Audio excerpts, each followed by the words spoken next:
test son. Voilà, je suis prêt à Parfait. vous parler quelques instants et à répondre à vos questions, mesdames et messieurs. Parfait. Donc justement, expliquez-nous pourquoi cette opération de distribution de flyers. Nous déclinons à Lyon une campagne nationale que le ministre a souhaitée et qui consiste à distribuer plusieurs millions de flyers à nos concitoyens sur l'espace public, dans les transports publics et notamment vis-à-vis des femmes.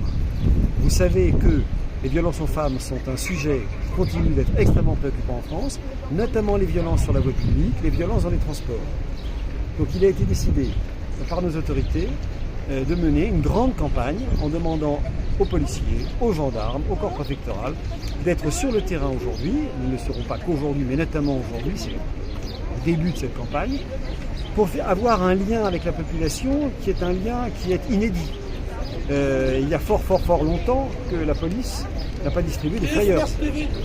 Ces flyers ont vocation à finalement expliquer l'action de la police, montrer que la police est présente sur le terrain. Ce sont des efforts constants qui sont menés à Lyon, sur la métropole, dans les transports. Nous avons des forces qui ont été augmentées et qui sont présentes.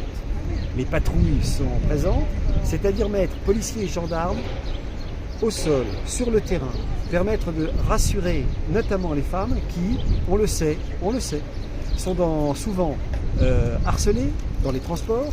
Les chiffres des sondages le montrent, près de 90% des femmes, 90% mesdames et messieurs, ont eu au cours des années passées, dans leur expérience des transports, un moment où elles se sont senties en danger, par harcèlement, par insulte, par menace, par agression. Ceci est inacceptable. Donc la police est là évidemment pour patrouiller, évidemment pour rassurer, évidemment pour poursuivre les délits. Donc le message, au-delà de celui de la présence quotidienne, réitérée, renforcée de la police, c'est de dire à tous nos concitoyens, si vous êtes victime, ne l'acceptez pas, faites du bruit, criez, plaignez-vous, allez voir le 17, appelez le 17, ne laissez pas faire. Deuxièmement, les témoins, ne laissez pas faire. Si vous avez une capacité d'action, actionnez-la, bougez, faites quelque chose.